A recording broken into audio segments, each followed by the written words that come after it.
Y bueno, y arrancamos por ahí, que es lo que mencionábamos recién, que tiene que ver con el ingreso de Estados Unidos finalmente a este conflicto iniciado por Israel atacando a Irán el pasado 12 de junio en una escalada bélica que nos tenía a todos alertas, ¿no? De si efectivamente Donald Trump iba a confirmar este ingreso a esto que, bueno, de ingresar ahora sí los Estados Unidos puede escalar mucho más en un conflicto que escape los límites de Medio Oriente y la región. De esta forma que en la noche del sábado Donald Trump confirmó el ataque del ejército estadounidense a instalaciones nucleares iraníes en Isfahán, en Natanz y en Fordo, en lo que ha calificado como un éxito espectacular, dijo el presidente, que también amenazó con entrar en la guerra entre Israel e Irán si los bombardeos no cesan. En un mensaje muy breve de alrededor de 5 minutos, el presidente Donald Trump dio este mensaje a su país, teniendo en cuenta que no es una noticia muy bien recibida, no solo por los estadounidenses en general, sino en particular por la base electoral y política de Donald Trump, porque recordemos que él llega al gobierno prometiendo poner fin a las guerras y hacer grande a América, a los Estados Unidos nuevamente, dejando de financiar conflictos extrafronterizos y destinando, digamos, el fortalecimiento económico a la reindustrialización y la relocalización de empresas. Sí, recordemos que también se planteaba no solamente abandonar los conflictos bélicos existentes por parte de Estados Unidos, sino no sumarse a nuevos, porque en este caso, más allá de que sea si se quiere, el eje del mal para Estados Unidos, la República Islámica de Irán, no venía siendo un país con el que estaba desarrollando un conflicto. En este caso, no solamente se intensifica el conflicto en la zona, sino además, como bien detallaba Delphi, el anuncio del bombardeo, que lo hace sin permiso del Congreso, lo cual puede traer algún elemento hacia la vida interna de Estados Unidos, que ya de por sí viene muy convulsionada con algunas manifestaciones en ciudades, y lo cual, bueno, hace jugar también a la posición norteamericana, ¿no? A limar a Donald Trump. Sí, acá lo que está claramente en juego tiene que ver con la defensa irrestricta de Estados Unidos del Estado sionista de Israel, ¿no? Que es quien unilateralmente decide atacar Irán por acusarlo de tener bombas nucleares o lo que se llaman armas de destrucción masivas, el mismo discurso que usó Estados Unidos en el 2003 para invadir Irak. Sí, la retórica de siempre. La misma. De esta forma, ahora la pelota también queda del lado de Irán, ¿no? Que todavía, si bien respondió a los ataques de Estados Unidos, no está utilizando su máximo potencial, y uno de los elementos que tenía como posibilidad de contraataque, más allá de lo militar, era el cierre del estrecho de Hormuz. De esta forma, este domingo, el Parlamento iraní votó por la positiva el cierre de este estrecho, que ahí lo estamos viendo en pantalla. ¿Y por qué es importante? Porque este estrecho de Hormuz es por donde pasa el 20% del petróleo que sale del Golfo Pérsico. Allí obviamente se concentra gran parte de la producción, no solo de petróleo, sino también de gas natural licuado, especialmente el que sale desde Qatar, que es uno de los principales exportadores del mundo. Entonces, cerrar este estrecho podría implicar no solamente una crisis energética y a nivel regional, sino que también una escalada de los precios del petróleo a nivel internacional, lo cual también tendría un impacto en la Argentina y una escalada inflacionaria a nivel mundial. Ya aumentó el precio. Sí, pero todavía no está cerrado el estrecho. Recién arrancó el día de hoy esta escalada de mercado que responde a esto. Ahí estamos viendo el mapa y fíjense que está Arabia Saudita, también productor, Qatar, también productor, Kuwait, y el control que tiene Irán de este estrecho, que esto es muy similar a como cuando hablamos aquí de por ejemplo, de los canales, para que tengamos una idea, ¿no? En este caso se habla de estrecho porque justamente es esa pequeña fracción de agua separada entre dos porciones, en este caso del continente, pero esto es similar a cualquier canal, ¿no? Por ejemplo, el canal de Suez o incluso el canal navegable aquí del Río de la Plata, que a pesar de que el río sea el más ancho del mundo, el canal por el cual circulan las embarcaciones es muy angosto, con lo cual el bloqueo no es solamente militar, sino además, con una cuestión física, ¿no? Por ejemplo, un barco encallado, que fue lo que sucedió aquí, por ejemplo, en el Río de la Plata, genera también estas turbulencias en los mercados y, bueno, obviamente el mercado del petróleo totalmente atravesado también por la situación del conflicto militar en esta región del mundo. Como decíamos, en el día de hoy se habla de una disparada del 1% en el alza del precio del petróleo, pero teniendo en cuenta que solo se votó este cierre, no todavía se hizo efectivo porque debe pasar primero por la revisión del Consejo Supremo de Seguridad Nacional de Irán, esta decisión para poder efectuarse. Así que estaremos obviamente atentos no solamente a cómo se está desarrollando y escalando este conflicto bélico, sino que también el impacto que esto tiene en la economía global. Y alguien que está con el ojo puesto en esto, decían ayer, es Cristina Fernández de Kirchner, que a pesar de estar presa, nadie podría acusar de que esté retirada de la política, muy por el contrario. Cristina Fernández de Kirchner recobra cada vez más protagonismo en la escena y en el escenario político. De esta forma la escuchamos ya hablando varias veces el fin de semana.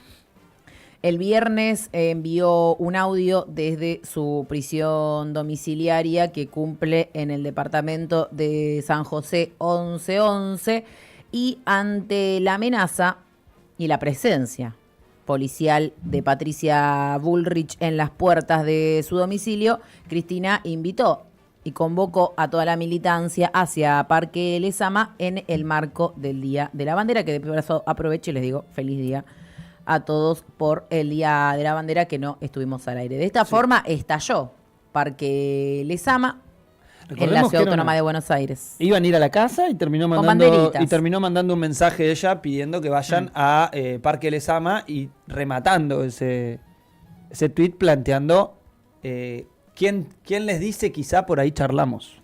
Claro. Y la gente, obviamente, fue y allí estuvieron todos presentes. Una Cristina que, le acusó y apuntó directamente contra Patricia Bullrich por estos operativos policiales que está llevando en las puertas de su casa. Además de, obviamente, apuntar contra el Poder Judicial, en este caso a la espera de la respuesta que dé este poder respecto a las visitas, a la restricción de visitas que la obligan a tener en su domicilio. Recordemos que le pusieron una tobillera electrónica y además le piden que envíe una lista de los familiares y de las personas de su principal círculo que la van a visitar asiduamente para que el Poder Judicial le confirme esto, y en el caso de que la quiera ir a visitar a alguien por fuera de este entorno, debería pedir un permiso al Poder Judicial. Obviamente Cristina y sus abogados recusan este planteo por considerarlo excesivo, teniendo en cuenta que está cumpliendo una prisión domiciliaria y es algo que no se le exige ni siquiera a los genocidas o a condenados por delitos de lesa humanidad, por ejemplo, que pueden tener visitas, ni hablar de que algunos de ellos tienen fiestas y dan vueltas por sus barrios sin más, pero ateniéndonos simplemente a la ley, resulta excesivo este pedido que se le hace a Cristina Fernández de Kirchner. Sí. A pesar de todo esto, Cristina habló a la militancia en Parque Lezama, que como decíamos mandó un audio y entre varias otras cosas dijo esto. Pero además me pregunto, si el Estado no hace nada, porque no se hace cargo de nada, pregunto, ¿solo está para cobrar impuestos y cagar a palos a la gente en la calle? ¿Cómo es el tema? Si no van a hacer nada desde el Estado, ¿por qué la gente va a tener que seguir pagándole el IVA, el impuesto a los combustibles y todo lo demás? A ver, ¿por qué? Si no vuelve del Estado nada a la sociedad, de este Estado provincial, digo, de este Estado nacional, digo, porque los estados provinciales son los que están parando la olla junto a los estados municipales, a decirlo con todas las letras. Esto es el Estado Nacional. Los que están parando la olla y bancando la parada de la gente son las provincias y los municipios. No tengan dudas que esto es así. Bueno, esto es lo que yo decía en Plaza de Mayo, de un modelo insostenible en la práctica y en los hechos. Un modelo que indefectiblemente tarde o temprano se cae.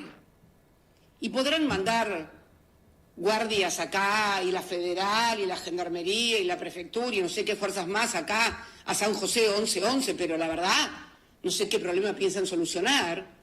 La gente no come policías, ni tampoco come a Cristina presa. La gente quiere comer pan, fideos, harina, comprarse algo, tener futuro.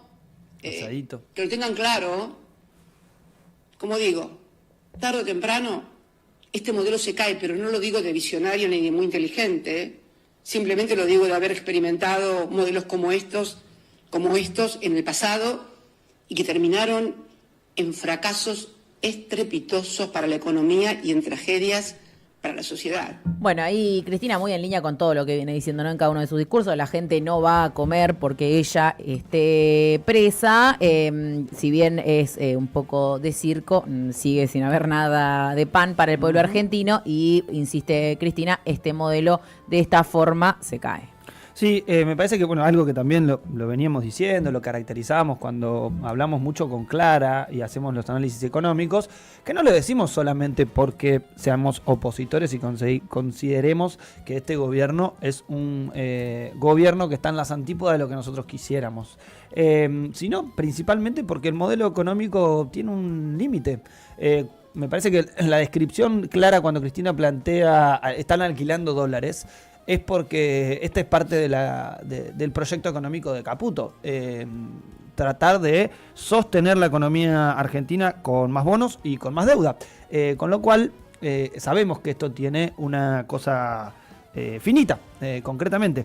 Y otro de los elementos que me parece no menor de esta causa, y que hablábamos también de la continuidad de la persecución sobre Cristina y que van a intentar seguramente revocar su domiciliaria, el poder a punto de la sumisión total. Me parece que es también la situación procesal y de detención de otros de los detenidos en esta causa, y estamos hablando de Nelson Periotti. Nelson fue director de Vialidad Nacional y también condenado por esta causa de vialidad. La particularidad es que Nelson tiene 80 años. Y que está llevado a una unidad concreta en Ezeiza, y se les revocó el pedido de domiciliaria concretamente, no fue otorgada la domiciliaria, con lo cual, teniendo la edad correspondiente para ejercerla, para desarrollarla, allí lo vemos cuando estaba en funciones y obviamente con Cristina como presidenta.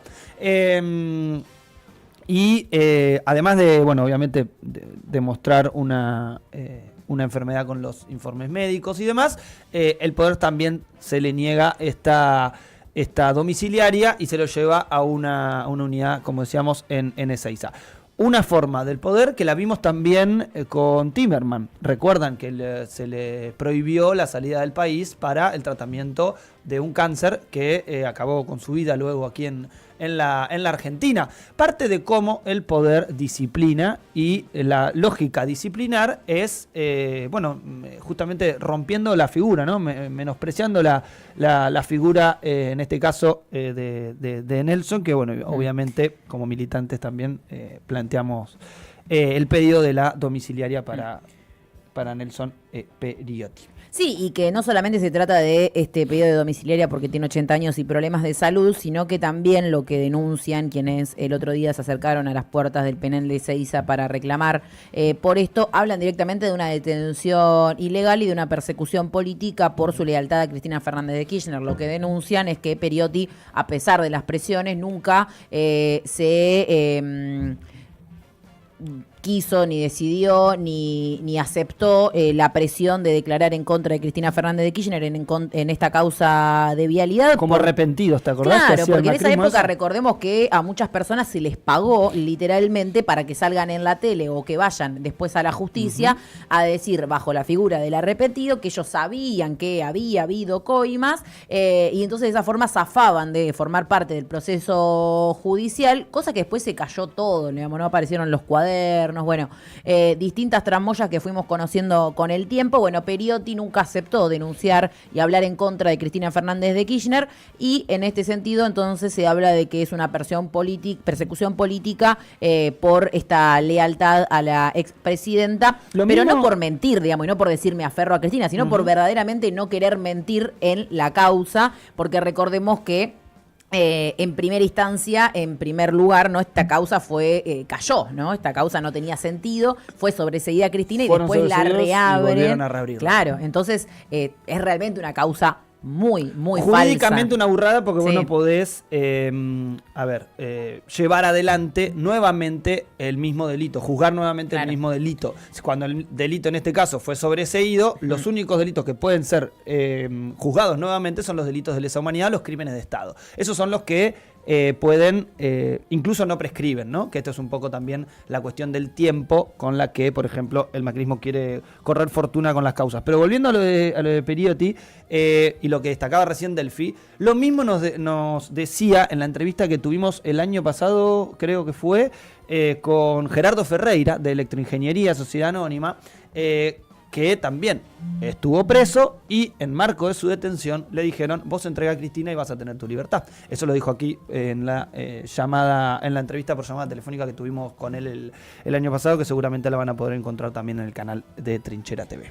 Bien, entonces de esta forma sigue estando Cristina como una figura muy importante en la escena política cada vez más, y no nos olvidemos que estamos en la temporada electoral, queda muy poco tiempo para el cierre de listas, como también para las elecciones de la provincia de Buenos Aires el 7 de septiembre y luego las nacionales, así que también Cristina con estos audios y con estos actos públicos está en campaña, algo que no ha dejado de lado a pesar de su situación irregular que la llevó la justicia a esta detención domiciliaria. Y por último, por lo menos del noticiero de esta parte, vamos a hablar un poquito del Banco Nacional de Datos Genéticos, porque, bueno, venía siendo parte de la denuncia de los organismos de derechos humanos, en particular de Abuelas de Plaza de Mayo, denuncias ya a esta altura en la justicia, que hablaban de una intervención de facto del parte del gobierno nacional sobre el Banco Nacional de Datos Genéticos, más allá de su desmantelamiento. En sí mismo estábamos hablando de que quería intervenirlo con nuevas autoridades.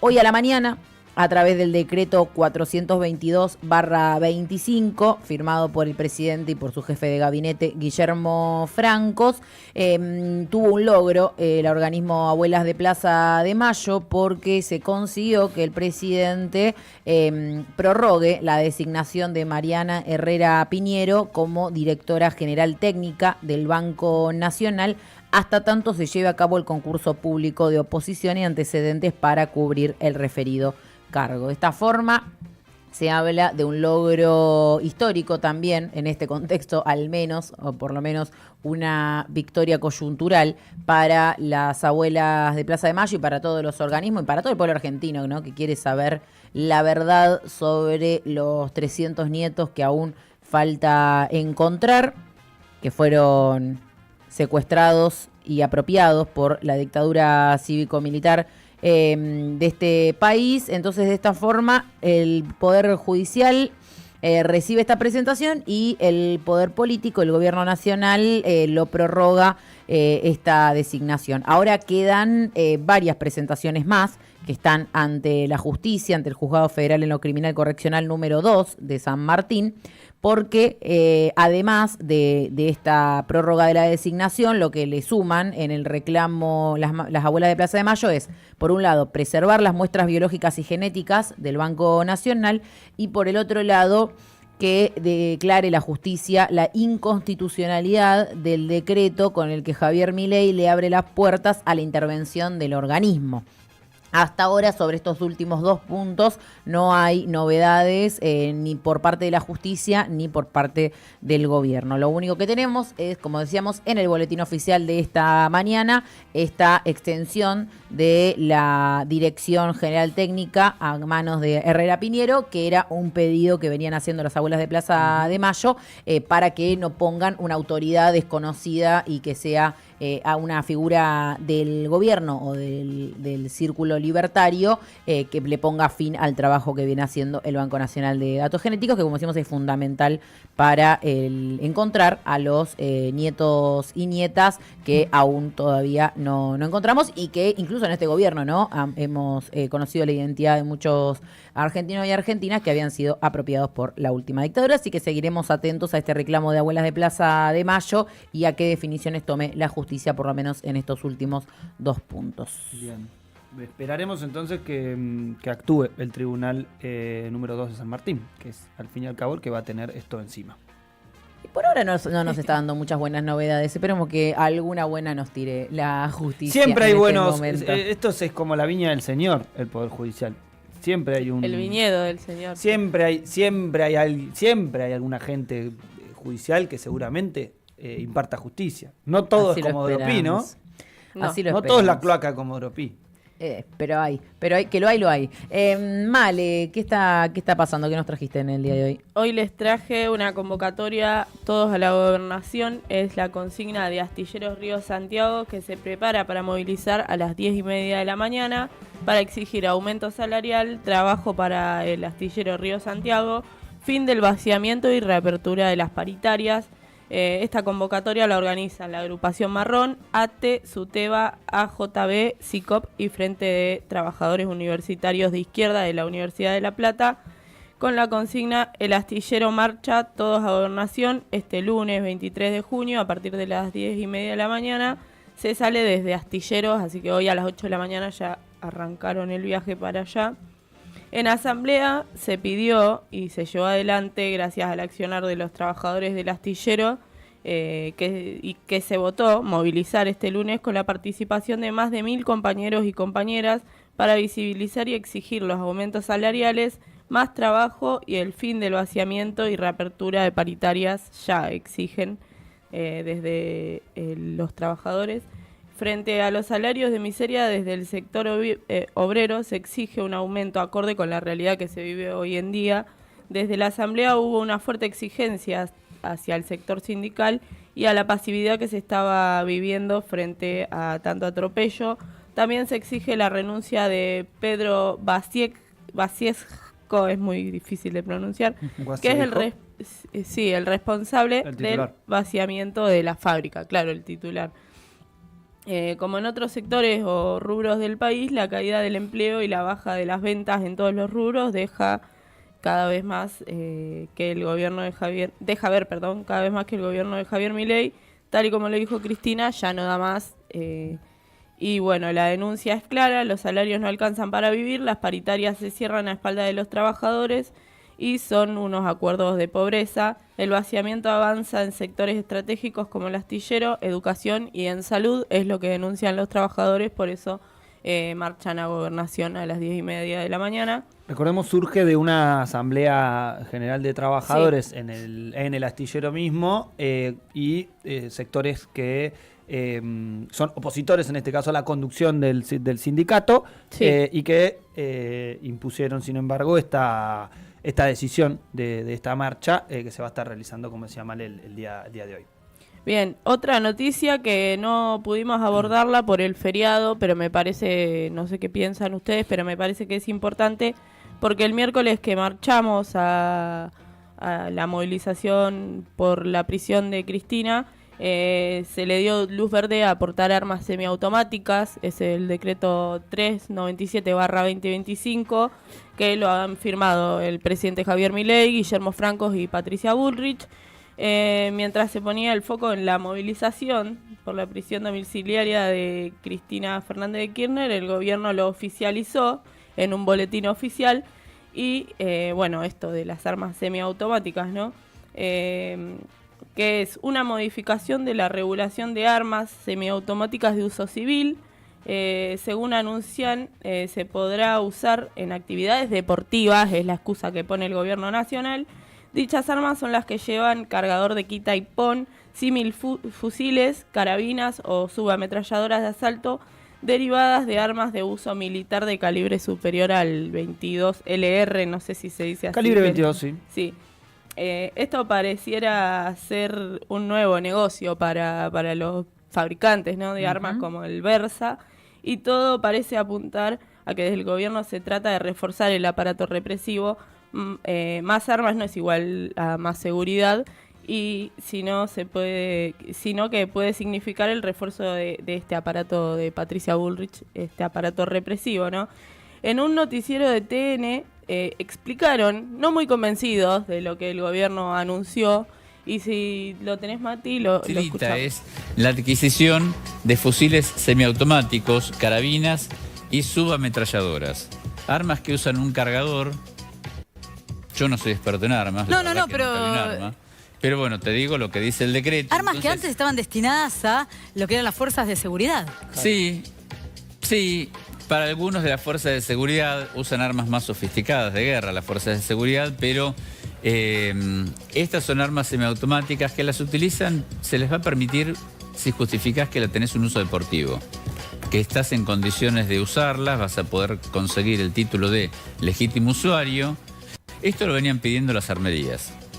Entonces, si vos le podés justificar que le das, lo podés probar un uso deportivo, entonces podés adquirir estos fusiles semiautomáticos. Yo, sinceramente, no sé qué uso deportivo se le da a un arma semiautomático. La verdad que me excede. Bueno, no pudieron explicar, evidentemente, en qué deporte podés usar qué sé yo, por tirar una ametralladora, esas que quieren vender, ¿no? Y esto que decía también... interesante es lo de que lo estaban pidiendo desde las armerías, y bueno, sí, es un negocio básicamente, lo que parece ser es un negocio, y en el noticiero siguieron explicando que se debería pasar por una prueba para evaluar que podés portar las armas, y dijeron que la explicación que da el gobierno para habilitar este decreto es que hay muchas armas que hace muchos años están en manos de personas que la adquirieron de manera ilegal por la muerte de algún pariente y bueno, la heredaron y no registro, digamos. Claro, esa es lo que argumentaban, si lo tenés... Es un régimen especial. ¿Y cuál es la explicación que da el gobierno? Es que hay muchas armas... A ver, durante el gobierno de Milei fue creciendo la adquisición de armamento por la población. Creció un 10%, pero hay, más allá de eso, muchas armas que desde hace muchos años están en manos de personas y que las adquirieron de manera ilegal. Claro, esa persona fallece, crece, se vuelve anciano, fallece. Bueno. El arma queda. El arma queda y le queda a la familia de manera ilegal. Por ahí la persona que la compró sí era legítimo usuario, pero ya el que la va heredando no. Ya está, no. Entonces... Lo que busca este régimen, por lo menos lo que explican en el gobierno, es deporte de riesgo, es para facilitar también la regularización de esas armas y la transferencia. Mira, esta arma de mi padre o de mi abuelo, la tengo yo y la regularizo. Igual eso no Como explica. Vos decís, si no, pasaba a ser ilegal. Claro. Y de esa manera ir facilitando la regularización del armamento. Ahí decía, hay más de 6. Hay 600.000 registros vencidos, decía, pero digo, la habilitación de las armas semiautomáticas para uso deportivo, supuestamente, no explica que no es que estamos hablando de un plan de registro, ¿no? De un fomento del registro de las armas. Que se anoten los que no están. Claro, estamos hablando de una promoción de. Y es una extensión en el tipo de arma, porque no estamos hablando de pistolas. Estamos hablando de rifles semiautomáticos. Por ejemplo, la Glock con la que Bonadío asesinó al supuesto delincuente que ingresó a su casa, que lo fusiló por la espalda con 4 tiros, es una pistola, ¿sí? Tiene un formato de pistola, por eso habla también de las particularidades que tiene este decreto con respecto, por ejemplo, al cargador. La existencia de cargador tiene una implicancia en esta desregulación concreta que hace el gobierno, mejor dicho, regulación en favor de la utilización de armas, ¿sí? En este caso estamos hablando de rifles semiautomáticos, estamos hablando de un escalafón mayor a cualquier pistola de mano que ustedes puedan conocer o haber visto en las películas. Sí, la conocida hablando como de el 38, el de también. tambor y demás. Sí, son todos fusiles de asalto. Es impresionante porque, bueno, es muy peligroso, ¿no? Sí. Que un civil porte un arma de esta magnitud. Si quieren les leo un poco del artículo de lo que se modificó, ¿no? Porque dice que el artículo 1 de la ley número 20.429 y sus modificatorias se regula la adquisición, uso, tenencia, aportación, transmisión por cualquier título, transporte, introducción al país e importación de armas de fuego y lanzamiento a mano o por cualquier clase de dispositivo, agresivos químicos de toda naturaleza y demás materiales que se califiquen como armas de guerra, pólvoras, explosivos y afines, y armas, municiones y demás materiales clasificados de uso civil. Eso es un fragmento de lo que sería. Hay un elemento también que es muy preocupante, que es la cuestión etaria, ¿sí? Porque ¿qué es lo que avanzó esta regulación? Bajar la edad. Favorecer que las personas más jóvenes puedan adquirir armas. Y acá, de 18 años para arriba, si no me equivoco, antes era a los 21, ahora es a los 18. Y además hay una corriente, o por lo menos una retórica discursiva por parte de los que bancan a este gobierno, que plantean, bueno, los delincuentes tienen armas, nosotros tenemos armas y entonces vamos a poder responder con fuerza ante la delincuencia. Esa es un poco la reflexión que salen a hacer algunos libertarios o gente que está contenta con esta medida. Como lo que quieren convertir a la Argentina en un modelo como el de Estados Unidos, ¿no? En ese sentido. Bolsonaro hizo lo mismo también en Brasil. Porque después vemos que pibes van a la escuela con armas. Bueno, eso en Estados Unidos no hay seguridad, al contrario, por la aportación libre de armas es inseguro, se matan entre... La policía te mata, las escuelas te matan. Y sobre todo cuando es la utilización de arma de fuego es la tercera causa de muerte en población joven. Con lo cual no estamos hablando de una boludez. No estamos hablando de un elemento que bueno sea exclusivamente una regulación en caso de la utilización. Y pasó desapercibido por la movilización, porque la verdad no trascendió tanto. No, y que bueno, obviamente tiene que ver también con una discusión que, convengamos, es muy finita. Muy finita me refiero a esto, a no tener un conocimiento en fino alrededor de no solamente cuáles son las armas que hoy están permitidas, de qué manera son las regulaciones. Recordemos que no es lo mismo tener un arma registrada que poder tenerla en la cintura o en el vehículo, por ejemplo, si la estás transportando. No es lo mismo esto. Vos podés tener un arma, por ejemplo, que por una herencia, ¿sí? Ahora, a vos no tenés, por tener esa propiedad, esto es lo mismo que un vehículo. Vos podés tener una moto. Ahora, nadie te impide tener una moto. Ahora, la utilización de esa moto requiere que vos tengas tu carnet de la cilindrada correspondiente de esa moto. Bueno, esto es lo mismo con respecto al arma de fuego y, bueno, obviamente no vamos a hablar de las consecuencias que tiene la utilización de las armas de fuego. Todos las conocemos y la verdad que las escenas que vemos en otros países del mundo son lo que nos hacen ponernos en contra de muchas de estas medidas y sobre todo poner el ojo en clave de preocupación, en clave de la regularización que intenta hacer el gobierno de Javier Milei. Bien, hasta ahí mis noticias. Bien, y esto se da en un contexto también vinculado, ¿no? Con lo que hablábamos recién, más que nada en los niveles, ¿no? De crisis social creciente que poco se van a resolver con un crecimiento del 10% de la venta de armas. Sí, y que me parece que da justo el pie lo que traía Amale para conversar alrededor de esta población joven de la que destacamos y que vamos a hablar ahora exclusivamente de cuestiones de trabajo, pero un poco extiende la cuestión de trabajo porque claramente lo que vamos a configurar o por lo menos a detallar en este informe que salió publicado en el Destape, una nota muy interesante que realizó Eugenia Rodríguez en base al último informe del INDEC y parte también de elaboración propia en relación a algunos índices, que lo que por lo menos se detalla es un horizonte oscuro para la población joven. En este caso estamos viendo mayor facilidad para la adquisición de armas que bien traía Male. Ahora vamos a ver y a puntualizar efectivamente en la situación laboral. ¿Por qué? Vieron que Cristina estos días que estuvo hablando, no lo traía Delphi cuando habló en relación a la aparición de Cristina, o por lo menos al mensaje grabado y el acto en Parque Lezama. Cristina hizo referencia a un dato, al dato de desocupación, ¿no? Y dijo, estamos por llegar a las 2 cifras nuevamente de desocupación, y hacía referencia a los 9,5 de puntos de desocupación, que es sobre todo focalizado en el conurbano bonaerense y en el sur de Córdoba, como lugares fuertemente fabriles, ¿sí? con cordón industrial muy importante. Con lo cual, lo que planteaba Cristina, ojo, porque acá lo que está creciendo es la desocupación y estamos por llegar a dos puntos. Bueno, a dos cifras, perdón. En este caso, la desocupación en jóvenes ya llegó a las 2 cifras y está por llegar a la segunda decena. Estamos hablando que casi está por llegar a los 20 puntos porcentuales, exactamente. Estamos hablando de que en la Argentina hay aproximadamente entre 7 y 7 millones y medio de jóvenes de la población total. Estamos hablando, cuando decimos jóvenes, para que queden claro, estamos hablando de entre 14 y 29 años, que este es el rango en el cual el INDEC hace algunas mediciones particulares. Acá estamos viendo este gráfico que habla un poco de el crecimiento de la desocupación.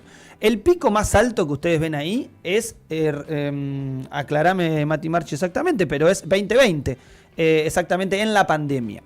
¿Qué es lo que estamos viendo? Bueno, un nivel obviamente de el descenso muy pronunciado luego de la pandemia de lo que generó la misma, que fue este desempleo principalmente en sectores jóvenes, y que se ha ido, como vemos, recuperando, por lo menos bajando el desempleo. Ahora vemos un repunte muy alto en el último trimestre, y cuando lo comparamos con el mismo trimestre de 2024, vemos una complicación importante.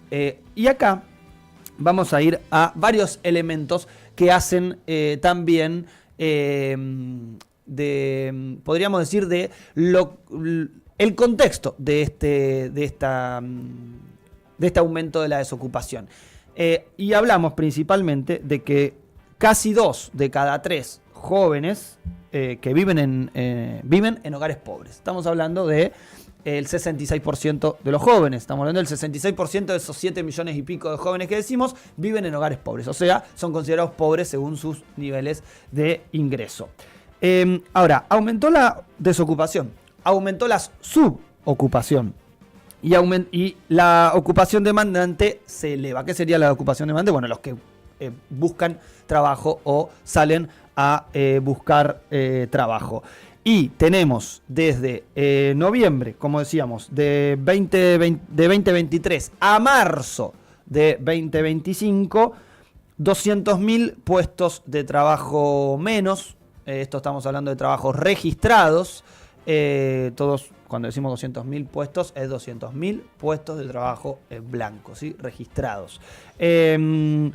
Además de un crecimiento del monotributo, que es este formato en el cual vemos que avanza la lógica de empleo en esta línea y obviamente tiene condiciones laborales menores precarias a estar registrado. Por ejemplo, aportes, ¿sí? Sí. Y ahí hay otro de los elementos centrales, que es lo que tiene la población joven en la Argentina. Un número muy alto de la población joven no está recibiendo sus aportes jubilatorios, producto también de la informalidad del trabajo, ¿sí? Producto también de que este sector es el que principalmente avanza en la informalidad. Y allí tenemos el otro gráfico. Gracias, Mati Marchi. Espera, que lo quiero poner también aquí para poder explicarlo, que es esta comparación entre trabajadores formales e informales y algunas características. Acá vamos a ver cómo la formalidad decrece, ¿sí? Estamos hablando del primer trimestre de 2024 al primer trimestre de 2025. Esas son las dos columnas que tenemos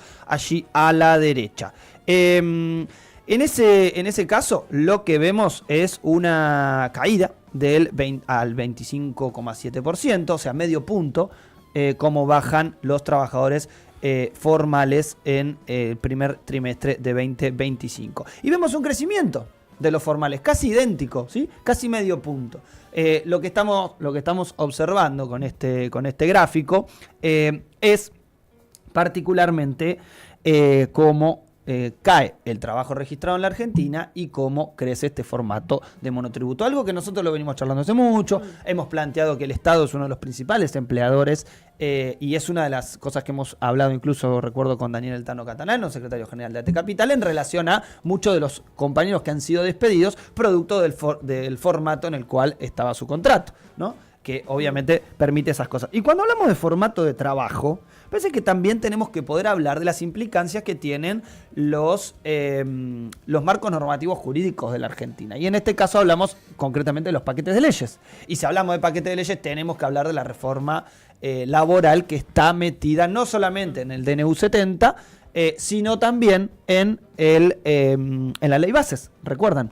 Bueno, sí. Y cuando hablamos de la ley bases, tenemos que hablar en relación a el trabajo, de la extensión del periodo de prueba, ¿no? O sea que ya no son 3 meses exclusivamente los que los trabajadores están a prueba, sino que pueden extenderse por más tiempo.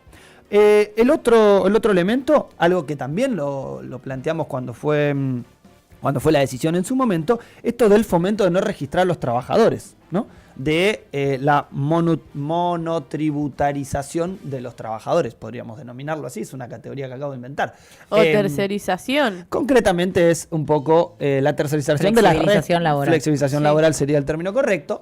Pero que el formato elegido es esta lógica de monotributo, con el cual, bueno, obviamente los trabajadores los empleadores son invitados a la no formalización. Y también la quita de algunas presiones o incentivos a los empleadores a registrar, ¿no? A sus trabajadores. Digo, mientras antes, quizás en el gobierno anterior y en otros gobiernos se creaban programas para, por ejemplo, el registro de trabajadores de casas particulares, otro área que cayó. Un área que cayó, pero que es una de las más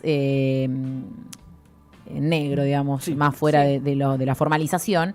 Antes se hacían ese tipo de programas, con la ley base se quitó directamente las multas, por ejemplo, a los empleadores que no registraban a sus trabajadores y trabajadoras. Se han bajado sueldos también. Yo la otra vez hablaba con un ex trabajador del Correo Argentino y me decía que él se fue con el retiro voluntario porque en ese momento le ofrecían para sus años de antigüedad bastante, bien estaba para poder invertir en algo y poder seguir en su casa, ¿no? Trabajando. Y lo que decía él es que estaba cobrando 900.000 pesos cuando entró Milei y cuando se fue con el retiro voluntario estaba cobrando 700.000 pesos. Eso no la viste, es salario retroactivo. Lo único que pasó fue con el menemismo, horas extras por ahí se van quitando, pero él me decía que laburaban lo mismo, no es que hacían como que fingían que le bajaban las horas de trabajo, pero en realidad trabajaban lo mismo y se fue ganando menos. Estamos hablando del sector que, como decimos, precarizado, profundamente informal, de los primeros, sobre todo con pluriempleo, ¿no? Sectores que, ni que hablar de cosas que hemos destacado muchas veces, la cuestión de la casa propia, todo esto estamos hablando de una población que vive con sus padres, con sus abuelos, con su familia, o entre ellos. O alquila. Y entre varios, digo también, en clave de esta situación laboral que tiene este sector, ¿no? El que estamos haciendo referencia. El otro punto que me quedaba también para destacar es facilitar los despidos, que también fue parte de la ley bases y que concretamente es el reemplazo de las indemnizaciones. De hecho, esta semana, la Comisión Nacional de Valores reglamentó los instrumentos que van a permitir reemplazar indemnizaciones por despido por fondos comunes y fideicomisos financieros. Esto es medio que vos te pagás tu despido. Concretamente. Pero bueno, como decíamos, menos empleo, más precariedad y la pobreza que crece, sobre todo en este sector joven. Pero para cobrar sí son buenos. Exactamente. Para ir al muro de los lamentos sí son insisto, buenos. Estamos hablando de la juventud. Estamos hablando de entre 14 y 29 años, que son, como se toman las mediciones oficiales, algunos me van a decir, pero los 14 no podrían trabajar registradamente, porque sería ilegal. Hay chicos concretamente, vendiendo cosas en la calle, no ni sean que hablar del hipócritas. mercado de la informalidad, que obviamente no rige estos patrones. Pongo esta franja horaria porque es la franja horaria que toma el INDEC. Pero bueno, para hablar de esto, como decimos, menos empleo, más precariedad y sobre todo la pobreza creciente en relación a nuestro sector joven, que es, insisto, de lo más golpeado, porque las propias estadísticas hablan de que se duplican los casos de desocupación. Y aparte votaron muchos jóvenes a este modelo. Sí. Pero bueno, particularmente con tasas de desocupación, decimos, superando el doble de la media, ¿no? Cuando seleccionamos este sector de la sociedad y hablamos de estos jóvenes de menos de 30 años. Bien, datos que lo habíamos hablado hace un par de semanas antes de que salgan ya con nuestra querida Clara Razu, que la tendremos mañana, pero que también, digo, porque hay un recorte ahí en el canal de YouTube que la pueden revivir un poco sobre si los jóvenes no quieren agarrar la pala o en realidad tenemos un sistema que nos excluye. Y bueno, también ahí hacíamos un repaso de esta situación, que es claramente el problema no solo del presente, sino que va a ser el gran problema del futuro y de cualquier porque gobierno. no se resuelve rápidamente, que este es el principal problema de esta política económica, que hace años el profundizar, desempleo y que en la obviamente las juventud. consecuencias son que estos jóvenes de hoy, 29 años, que no le cuesta realizarse. Cuando hablamos de que uno no se realiza si la comunidad no se realiza, bueno, acá no te realizás ni vos ni la comunidad. Es así de sencillo. Sí, así es. 10:04 de la mañana. Nos vamos con la tanda, que tenemos un montón para continuar hablando con ustedes. Acuérdense que en www.revistatrinchera.com/comunidad se suscriben y hoy participan por una merienda y un jugo de la compostera. Rico. Desde Tolosa, en comunidad.